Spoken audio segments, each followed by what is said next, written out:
Alhamdulillah,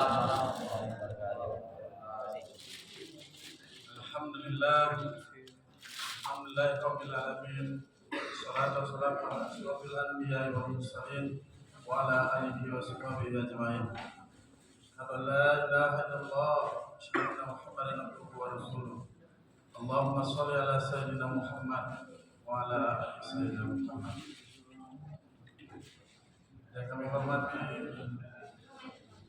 Bapak Al-Ustaz Ismet Abu Hanan MPD SPD, yang kami hormati Ketua DKM serta Barokah serta pengurus, yang kami hormati Bapak Ibu Jemaah Sholat Maghrib kepada Allah.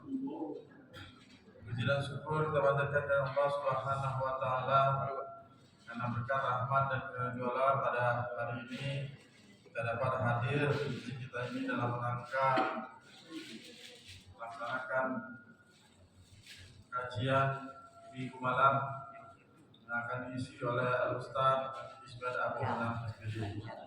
Salawat dan salam terjadi pada junjungan kita Nabi Muhammad sallallahu alaihi wasallam.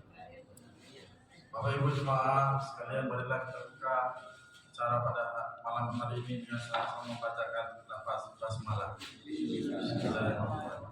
Kepada Ustaz dan silakan.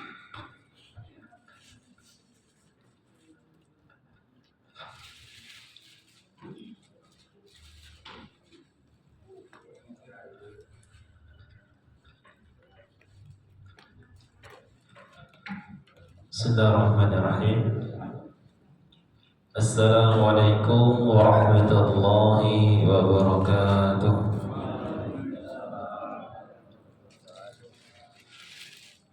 Innal hamdalillah, alhamdulillahilladzi nahmaduhu wa nasta'inuhu wa nastahdi wa natubu ilaihi wa na'udzu billahi min syururi anfusina wa min sayyiati a'malina.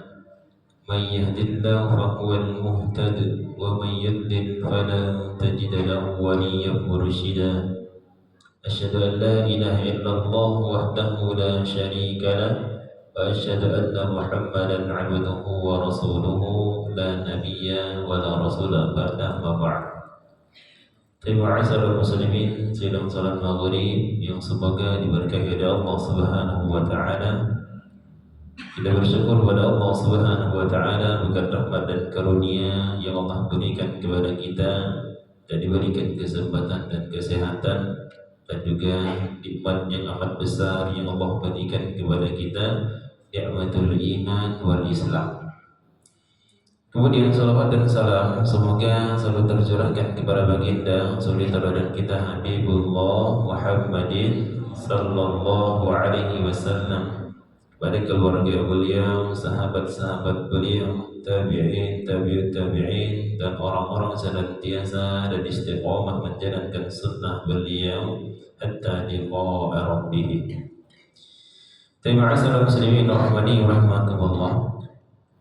Kita lanjutkan dalam pembahasan kita yaitu matan Ghaya wa Taqrib atau Mukhtasar Abi Syuja', yaitu kitab fikih dalam madhab Syafi'i. Pertemuan yang lalu kita membahas tentang al-istinja'u wa adabu qada'il hajati, bagaimana beristinja, kemudian adab-adab dalam buang hajat. Itu sudah kita jelaskan pertemuan yang lalu. Setidaknya kita menyampaikan bahwasanya dalam beristinja, bahwasanya itu air itu merupakan alat primer dalam beristinja. Jadi tidak bisa diganti dengan yang lainnya. Karena di dalam Al-Qur'an disebutkan fa illam tajidu ma fatayammamu. Kalau tidak mendapatkan air, cuma satu yang bisa kita kerjakan selain air, fatayammamu, yaitu tayammum alias tanah yang suci atau debu. Nah, pertemuan yang lalu kita membahas bagaimana bersuci dengan batu, kemudian dan semisal dengannya ataupun tisu yang kita jelaskan, hakikat pembersihan itu kita sampaikan tidaklah seperti air menghilangkan najisnya, tapi bisa digunakan seandainya air tidak ada. Nah, dari sini sama halnya seperti, karena dengan batu ataupun dengan yang lainnya selain air, dia itu hakikatnya menggantikan. Jadi tidak bisa membersihkan seutuhnya seperti air. Contohnya ini, Bapak Ibu wudu sholat zuhur, selesai sholat zuhur, habis wudu sholat zuhur selesai, kemudian menunggu sholat asar dan wudunya belum batal, kemudian disunnahkan wudu kembali untuk sholat asar. Apa hukumnya wudu yang kedua kali sedangkan wudunya tidak batal? Maka hakikatnya itu wudu yang kedua itu yang sunnah, tapi tidak menghilangkan najis. Kenapa? Karena wudu yang pertama tadi belum batal. Itulah hakikatnya batu dan sejenisnya. Jadi ini kita review kembali sedikit tentang apa? Wal istinja, kita istinja wa adabu qada'il hajati. Terima kasih muslimin rahimani wa rahimakumullah. Jadi itu sekilas kita mereview sedikit yang kita pertemuan yang lalu. Kemudian pada kesempatan kali ini kita membahas yaitu asbabul hadathi, sebab-sebab berhadas, atau walladhi yanqudul wudu'a sittatu asya, dan yang membatalkan wudu sittatu asya, ada 6 perkara. Jadi kalau 6 ini selesai wudu, kok 6 salah satu di antara 6 perkara ini ada, maka batal wudunya. Baik, yang pertama, ma kharaja minas sabilaini, apa-apa yang keluar dari 2 jalan. Ini pahamnya 2 jalan, maksudnya jalan depan dan jalan belakang. Apapun yang keluar dari 2 ini, maka dia batal wudunya. Ya, mohon maaf, maksudnya di sini apa? Yang maksud di depan dan belakang ini kubul dan dubur. Apapun yang keluar dari 2 ini, apapun bentuknya, baik cair ataupun benda padat, tetap dia membatalkan wudu. Ya, misalkan ada berita itu keluar apa? Ada seseorang laki-laki bertelur. Ya, ada berita dulu apa, laki-laki bertelur, terus telur keluar ini batalkan wudu atau tidak? Batal. Kenapa? Karena bahasanya apa saja yang keluar dari 2 jalan ini membatalkan wudu. Maka dari sini yang dimaksud di sini min baulin aw ghaidin aw damu aw rih aw madiyun aw wadi. Yang keluar dari 2 jalan itu yang jelas buang air besar dan buang air kecil, dan juga rih, yaitu buang angin. Kemudian wadam, keluar darah, sama-sama. Kemudian ada tambahan juga madi, wadi, dan mani. Nah ini beda. Jadi yang keluar itu bagi laki-laki khususnya dari depan itu, selain buang air kecil juga ada madi, kemudian wadi, kemudian yang ketiga mani. Nah, adapun madi, ammal madiyu fahuwa ma'un yakhruju 'inda istiddad syahwat. Madi itu yang keluar ketika syahwat yang memuncak, namanya madi pakai dzal. Itu syahwat yang memuncak. Ya, keluar dia, ya, itu namanya madhi, dan itu membatalkan wudu. Bukan air kencing ya, bukan air kencing, tapi istihdadu syahwah, memuncaknya syahwat seseorang keluar, ini namanya madhi, dan itu membatalkan wudu. Kemudian yang kedua, wa amman wadi fa huwa ma'un yakhruju 'aqibal bawl. Ada juga yang setelah mati ada namanya wadi. Wadi itu air yakhruju 'aqibal bawl. Air yang keluar setelah buang air kecil. Namanya wadi, dan ini juga membatalkan wudu. Kemudian yang ketiga, wal maniyyu yatamayyazu anhuma bitadbiqihi wal ladzatu khariji. Adapun mani, keluarnya mani, itu terasanya di sini sebutkan wal ladzatu khuruji, kenikmatan yang keluar ketika mani itu keluar. Itu namanya mani.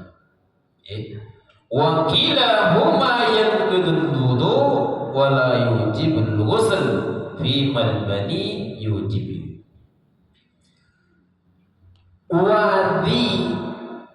Wadi dan mani kalau keluar wajib wudu dan membatalkan wudu. Ingat, wadi dan madi, madi dan wadi itu membatalkan wudu. Adapun yang namanya mani, wakilah ma yang kedua, wala yujibul ghusli fi man mani. Kalau mani yang keluar tidak membatalkan wudu, tapi wajib mandi besar. Karena mani tidaklah najis, betul? Mani najis, betul? Kalau wadi dan madi tadi jelas najis. Mani najis, betul? Mani tidaklah najis. Terus kok bisa? Kalau mani najis, kita semua najis. Nahnu minal ma', kata Rasul. Kita ini dari air. Air apa? Air mani. Ya, makanya air mani itu tidak najis. Tidak najis, tapi dia mewajibkan mandi. Jadi itu perbedaannya mandi, wadi dan mani. Jadi itu yang pertama, yaitu apa-apa yang keluar dari dua jalan ini maka dia membatalkan wudu. Ilal mani, dia tidak wudu tapi wajib mandi besar. Kemudian yang kedua, an-nawmu ala ghairi hay'atil mutamakkini, yaitu tidur di atas ghairu hay'atil mutamakkin, yaitu dengan cara yang tidak mutamakin. Itu apa bahasanya? Nempel gitu, melekat. Itu mutamakin. Tidak mutmain, diam di situ gitu. Jadi di sini sebutkan mutamakin ayyakuna jalisan maq'adatu bil ardi, yaitu duduknya itu melekat di mana? Di bumi. Wa ghairu mutamakkin ayyakuna hunaka tajafu bainal maq'adi wal ardh, tapi dia ada jarak antara dengan lantai itu duduk. Contoh gini, gampangnya, duduk orang ketika tidurnya seseorang ketika khotib berkhutbah di mimbar, banyak apa tidak? Ada apa tidak? Ada. Wudunya batal apa tidak? Karena tidur ketika duduk itu mendengar khotib naik mimbar, batal apa tidak? Hah? Yang kayak gini yang dinamakan mutamakin. dia tidak membatalkan wudu. Kalau berbaring di belakang, ya batal dia. Itu mutamakin.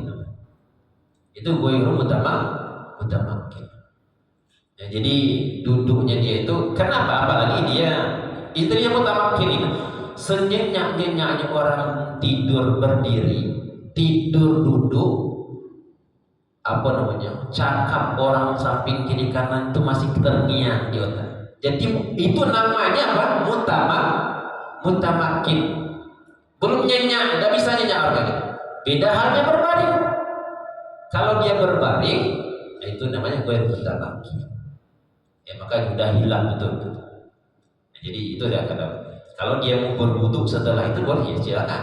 Habis khotib mimbar mau wudu, silakan wudu boleh. Tapi dia hakikatnya kalau dia masih terduduk, kadang dengar orang itu kemudian bangun lagi, kadang ngantuk lagi, itu tidak membatalkan wudu. Itu yang apa namanya, yang kedua. Kemudian yang ketiga, zawalul aqli bisukrin aw maradin. Zawal itu hilangnya akal baik dengan bisukrin, mabuknya seseorang, atau maradin, atau sakit. Jadi hilang akal itu membatalkan wudu. Contoh habis wudu gilo sebentar misalnya, gilo. Nah setelah itu kok sadar lagi, belum 5 menit sadar lagi, ya wudunya batal. Jadi harus wudu lagi. Maksudnya apa? Zawalul aqli ini imma dia apa namanya, majnun, ataupun hilang akalnya, ataupun penyakit-penyakit yang lain. Contohnya sakit itu penyakit yang menghilangkan akal, penyakit apa? Selain gilo. Ayan, epilepsi. Ayan itu kalau dia kena pam, ayan pam. Apa bahasa singkatnya ayan? Gilo apa namanya? Ya epilepsi, gilo apa namanya? Kalau di Lebong itu gilo buki namanya. Gilo buki gitu orang itu. Kalau yang kena nggak sadarkan diri, keluar busa dari mulut. Nah itu membatalkan wudu. Zawalul aqli. Jadi hilangnya akal. Itu namanya zawalul aqli. Ataupun yang lainnya. Ataupun mungkin minum kemudian mabuk gitu ya sama. Menghilangkan akal, maka dia membatalkan wudu. Jadi di sini ada contoh-contoh yang lain. Kemudian yang selanjutnya yang keempat, lamsur rajuli al-mar'ata al-ajnabiyyata bin ghairi ha'ilin.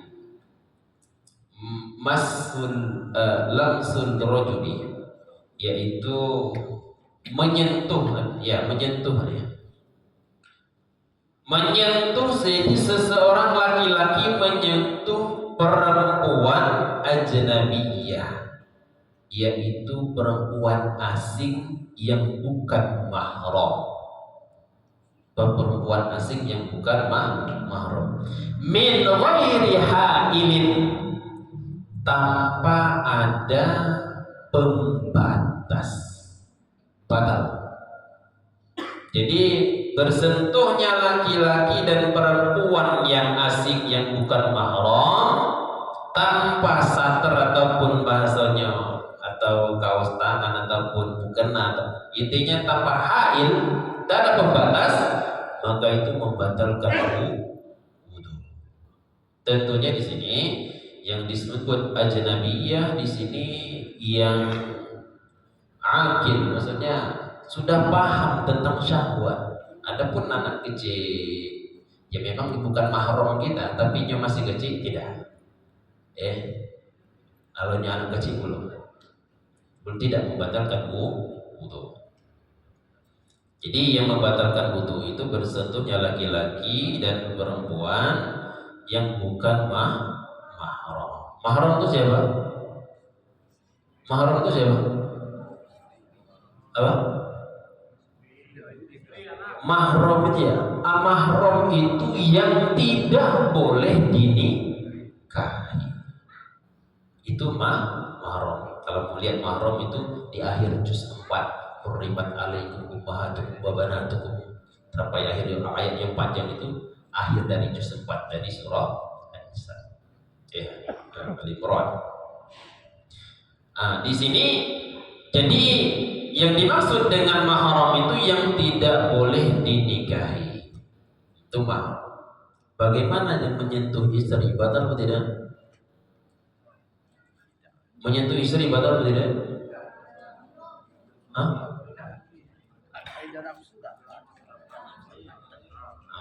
Ini ada khilaf antara jamaah. Menyentuh istri batal atau tidak? Kalau ngambil dari sini tadi batal atau tidak? Batal. Kenapa?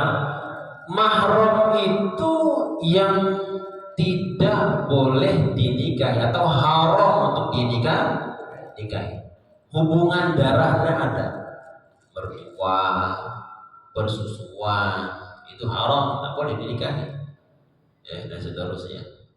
Adapun istri yang sudah dinikahi, berarti apa? Haram untuk dinikahi itu berarti mahram. Yang boleh dinikahi itu berarti bukan mahram.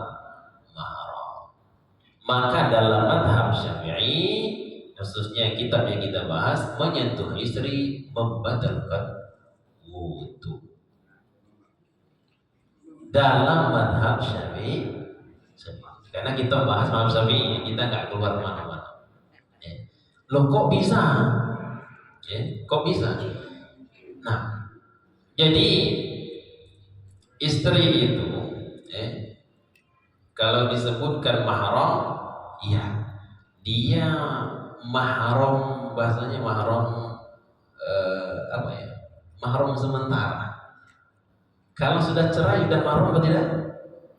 Tidak lagi, tidak lagi mahram. Jadi istri itu apa? Bukan mahram karena dia boleh dinikahi. Ini dalam mazhab Syafi'i. Adapun mazhab yang lain tidak. Dan itu dalilnya kadang para ulama ada yang dalilnya sama, ada juga yang berbeda dari dalilnya. Contohnya gini. Dalam mazhab Syafi'i, yang mazhab yang lain menyebutkan menyentuh istri itu tidak batal. Kenapa? Karena baginda sallallahu alaihi wasallam ketika sholat malam, karena rumah Rasul itu sepetak Pak, berderet di samping masjid. Bunda Aisyah, kemudian ya istri-istri beliau semuanya dari berkotak rumahnya, ya. Dan Rasul Shallallahu Alaihi Wasallam sholat malam di rumah Bunda Aisyah radhiyallahu anha. Karena rumah beliau sempit, ketika sujud itu menyentuh kaki beliau, menyentuh kaki Bunda Aisyah radhiyallahu anha, dan itu beliau tidak membatalkan sholatnya. Dari sini jelas berarti menyentuh istri batal atau tidak? Tidak batal. Tapi mazhab Syafi'i lain juga. Ya, bisa jadi Rasul ketika sholat itu pakai kaos kaki. Berarti nyentuhnya ada penghalangnya. Bisa besar kemungkinan. Nah, jadi masalah khilafiyah ini apa namanya? Dan makanya fikih kita sampaikan itu luas.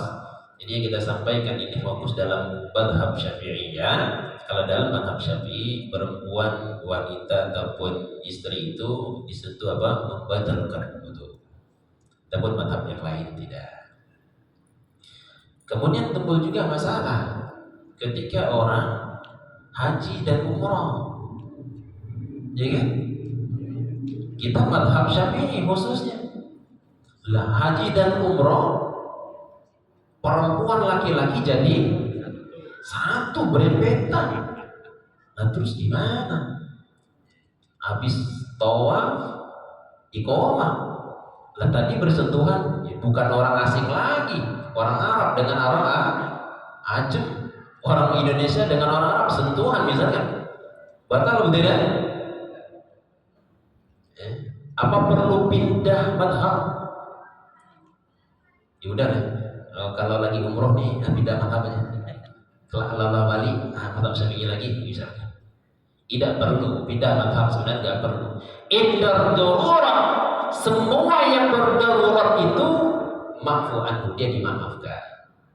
Yang darurat kayak gitu itu awalnya menjadi batal karena darurat kayak ini nggak bisa dihindari, dia tidak batal, nggak masalah.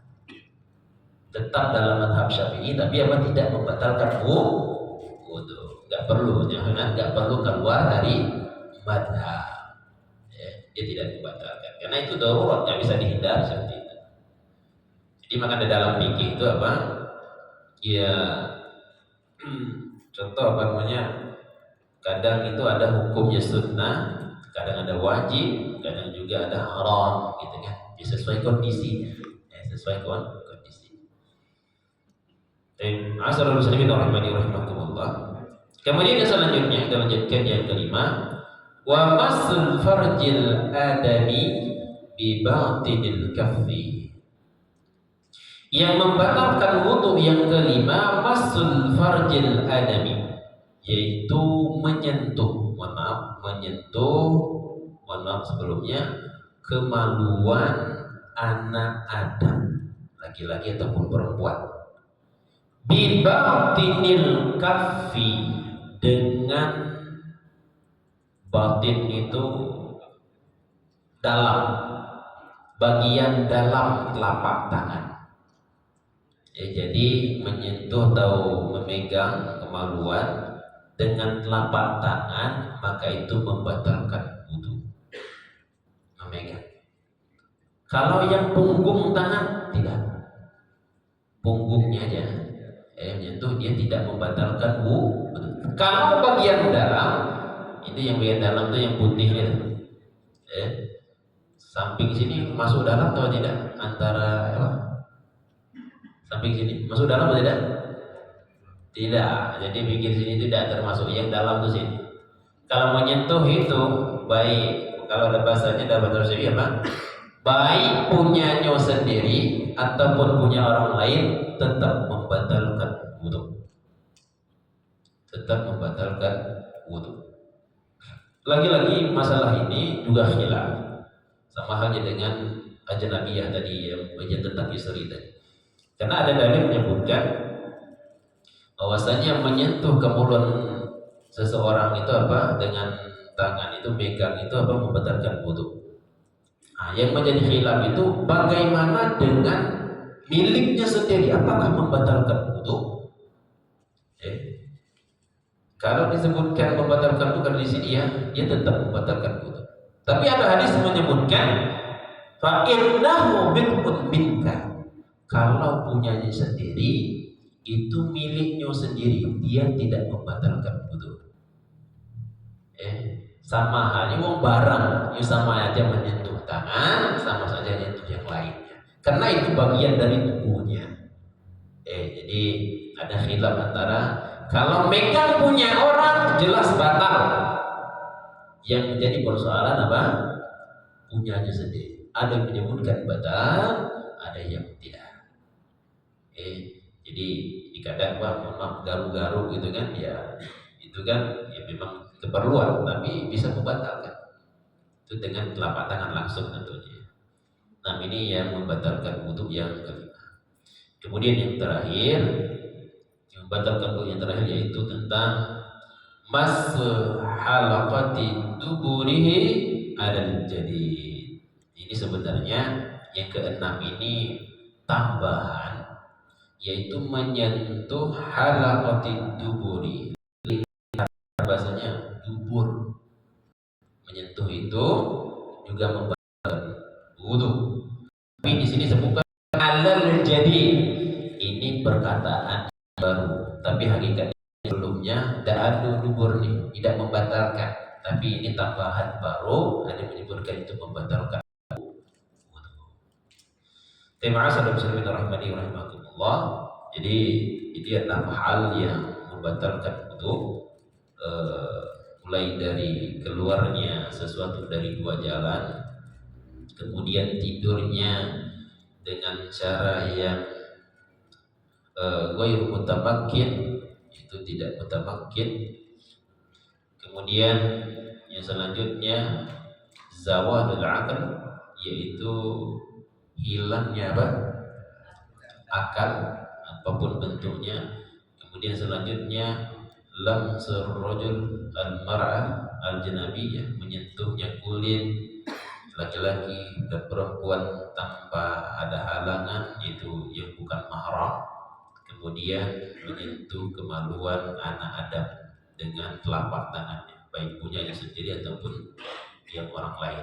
Kemudian yang terakhir yaitu menyambung tubuh. Ini adalah perkataan yang baru. Maksudnya yang baru itu pendapat yang terbaru, jadi sebelumnya tidak ada itu. Tapi wallahu a'lam bishawab. Ini tentang apa namanya, yang kudul wudu. Mungkin ada yang bisa dipertanyakan. Kalau bisa jawab kita jawab, kalau tidak kita carikan. Karena kalau mepetnya kadang habisnya waktu. Kalau muntah itu Pak Ustaz, batal nggak? Muntah. Nah, muntah itu najis atau tidak? Hah? Muntah najis atau tidak? Najis. Muntah itu najis. Membatalkan wudu atau tidak? Tidak, dia tidak membatalkan. Tapi harus dibersihkan. Contohnya kayak gini. Muntah di bulan puasa, tentunya yang bukan sengaja. Kalau sengaja ya batal puasanya. Muntah di bulan puasa membatalkan puasa atau tidak? Kalau tidak sengaja, tidak membatalkan. Nah, ini kadang dia tidak membatalkan puasa, tapi sisa dari muntahan itu dibersihkan, dikumur-kumur, dibuang. Ini kadang tidak membatalkan, tapi sisa-sisa dilap-lap, ditelan. Ya maksudnya apa? Dikumurkan. Ini kadang mabuk mobil, naik kapal atau apa kan, kayak gitu tuh. Muntahan itu najis. Muntahan itu maka perlu dibersihkan. Tetap dibersihkan. Ya. Allah a'lam bishawab. Ya. Bagaimana dengan makan minum Pak Ustaz? Habis dulu misalnya maghrib ini makan minum sampai kenyang. Apakah membatalkan puasa atau tidak? Perlu lagi ketika sholat lagi. Nah, apakah dia makan dan minum membatalkan puasa? Tidak. Dia tidak membatalkan puasa. Sampai kenyang enggak apa-apa. Gaspol gitu. Sampai kenyang insya Allah ada membatalkan. Tapi ada yang Anda baca dan juga mungkin ini secara itu istihbab, anjuran hukumnya. Habis makan barang yang sesuatu itu dibakar, daging bakar, ayam bakar, sate bakar, yang habis dibakar itu disunnahkan. Ini saya yakin ada yang menyebutkan membatalkan, tapi apa? Ada yang menyebutkan juga itu anjuran saja hukumnya. Ya habis makan sesuatu yang sudah dibakar, dibakar di atas api. Jadi yang bakar-bakar itu apa? Disunnahkan wudu kembali. Tapi kalau makan minum biasa tidak. Tapi kalau makan sambil kentut ya batal. Wallahu a'lam bishawab.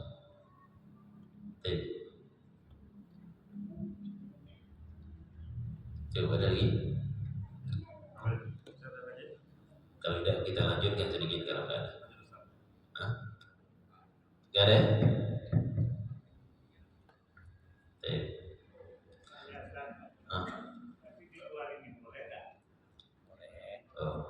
Di luar tema.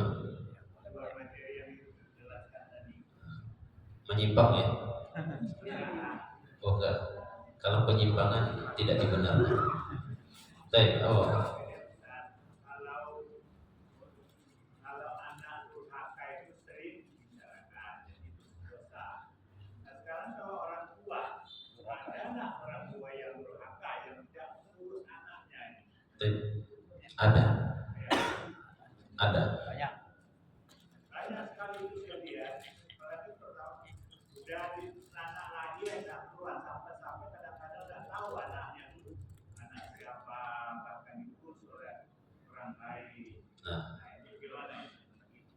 Jadi pertanyaannya, ada nggak orang tua durhaka sama anak? Gitu ya? Nah, orang tua durhaka sama anak ada. Jadi orang tua durhaka sama anak ada. Dalam riwayat disebutkan ada seseorang laki-laki mengadu kepada Rasulullah SAW. Jadi dia itu orang ini ngadu ke Rasulullah SAW, anaknya bahasanya durhaka sama dia, nggak manut, nggak mau diatur. Akhirnya dia lapor kepada Rasulullah SAW. Kemudian Rasulullah mendatangi. Ini zaman Rasulullah pada zaman Umar, saya lupa ya, kalau mungkin di Islam nanti. Kemudian ditanya, apakah benar apa yang dikatakan ayahku, katanya. Iya. Tapi kata anak ini, boleh nggak saya mau ngomong sebentar? Kemudian dijelaskan.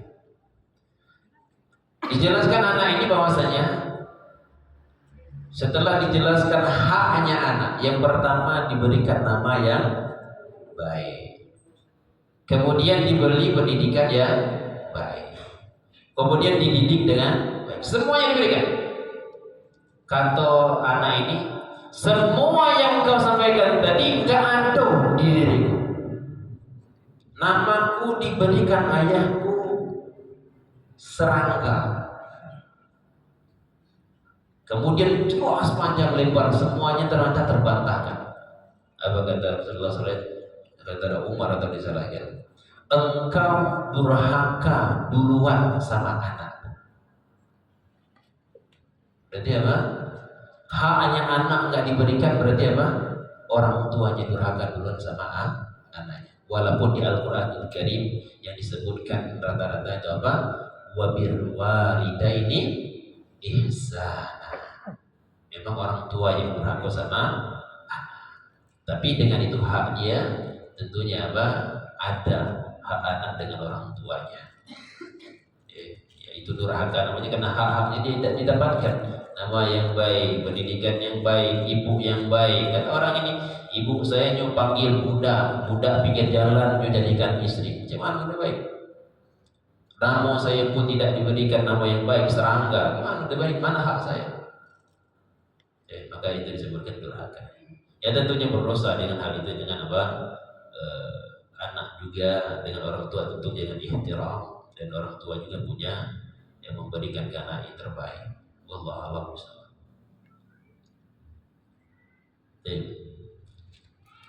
Ada lagi 98 menit lagi. Ibu-ibu Tanggung juga kalau dilanjutkan. yang mau bertanya, silakan. Adik-adik mahasiswa. Lanjut. Kan tadi Pak Ustadz bilang kalau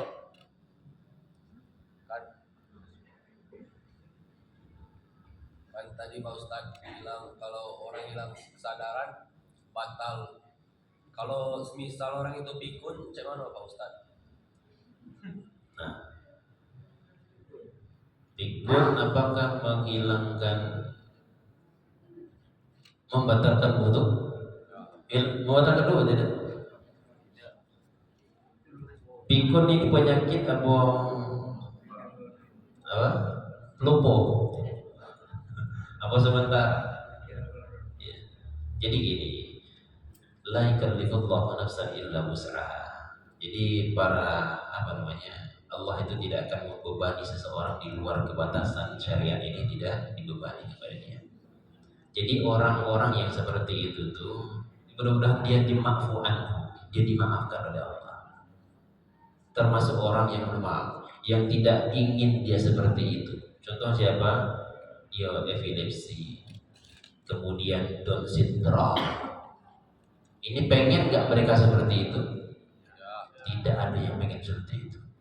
Ya, termasuk pikun. Ya, pikun seperti itu.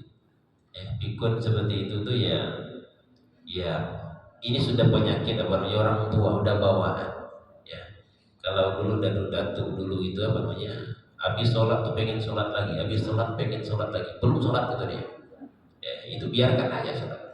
Ya, insya Allah ini tidak, ya dia dimaafkan oleh Allah insya Allah seperti ini. Ya. Tapi kalau dia memang zawalul akal, hilangnya akal itu yang menjadi membatalkan wudu. Tapi orang seperti ini insya Allah dimaafkan oleh Allah. Ya, barusan selesai makan dibilang belum makan. Ya, makanya kata Rasulullah SAW, rogiba anfu, rugi, sangat merugi seseorang, sangat merugi bagi seseorang. Kenapa? Dia mendapatkan walidayhi indal kibari fal yadkhulil jannah. Dia mendapatkan orang yang tua renta, orang tuanya tua renta, dan dia bisa untuk mengasuhnya, tidak membuat dia masuk surganya Allah. Itu kerugian besar bagi dirinya. Ya, ini sabar, makanya anaknya yang seperti itu harus sabar, memang berat. Ya. Memang itu apa namanya, tentunya insya Allah dimaafkan. Orang yang pikun itu dimaafkan. Ya. Termasuk orang gila dia bukan lagi dimaafkan, tapi apa? Dicabut taklifnya. Apalagi wudunya, dia dicabut taklifnya. Dia tidak kena beban syariat lagi. Ya, Allah. Tapi pada 5 menit lagi, Bang. 19.25 gitu.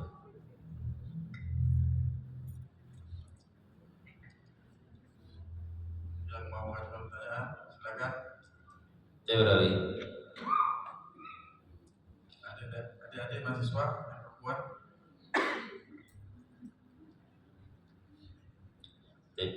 Ada? Tidak ada ya? Tinggal 4 menit lagi nih. Tanggung juga itu aja sudah. Hanya Nah, daripada dia, saya tanya nih. Saya mensitir apa namanya kajian Dewan Tara mengatakan inasus ontologo inna dia nomor tasa tujuliadaya. Tapi di dalam khutbah itu pada saat ini para pemimpin mulai dari nasional sampai kepada yang susah untuk diteladani. Nah ini gimana? Siapa yang harus kita teladani? Jadi ada pertanyaan mengatakan bagaimana wakil menteri itu sudah ada dalam aturan, tapi itu diadakan gajinya itu sah nggak? Halal kata MUI, ya itu gimana itu? Nah, mohon penjelasan Ustaz. Jadi siapa yang kita contoh atau teladan pada saat ini? baik. Ini tinggal 3 menit lagi. Kapan-kapan mungkin ada waktu kita jelaskan. Fase umat Islam itu 5, Pak. Ini harus kita saji dalam hadis. Fase umat Islam itu 5. Nubuwah yang pertama, zamannya Nabi. Dulqan Jabriyah. Kemudian Khulafa Ar-Rasyidin. Ada apa namanya? Khulafa Ar-Rasyidin Al-Mahdiyyin. Yang kedua itu zamannya sahabat. Kemudian yang ketiga Mulkun Jabriyah. Ada raja-raja yang menggigit. Setelah sahabat khalifah turun lagi menjadi apa? Raja-raja. Ada Turki Utsmani dan seterusnya itu. Kemudian yang terakhir fase kita itu ada namanya masa mulkun, yaitu pemimpin yang diktator. Itu masanya kita. Masanya kita. Ya memang zamannya kita di zaman itu. Tapi siapa yang kita panuti untuk sekarang? Yang kita panuti sekarang ya tidak ada yang bisa kita pegang kecuali apa? Ulama warasatul anbiya. Ulama yang lurus tentunya, Pak. Karena sekarang udah kebelah juga. Ada ulama dan ada ulama su. Ada yang ulama yang benar-benar ulama, ada yang memang ulama mencari panggung dari gelar ulamanya itu. Jadi pentingnya apa nih? Tentunya alaikum bisunnati, kata Rasul, hendaknya kalian berpegang di sunnahku, maka la tudillu abada, maka kalian tidak akan tersesat untuk selama-lamanya. Makanya tentu kezuliman bukan kita diam, tapi dengan kemampuan kita seperti ini ya tentunya ya disampaikan, tetap disampaikan. panutan yang terbaik untuk sekarang ini para ulama. Karena pemimpin kaum muslimin tidak ada sekarang. Kenapa? Kaum muslimin itu terpecah belah luar biasa. Tidak ada pemimpin, kita nggak ada pemimpin. Ya kalau negara, ya ada pemimpin. Tetapi yang namanya khalifah yang memimpin kaum muslimin satu kayak dulu itu belum ada. Makanya apa ya, bersabarlah dengan itu. Mau gimana lagi? Ya kalau ada kekuatan ya bisa kita ubah. Kalau tidak, tentunya makanya saya sampaikan tadi tentunya agak panjang ini.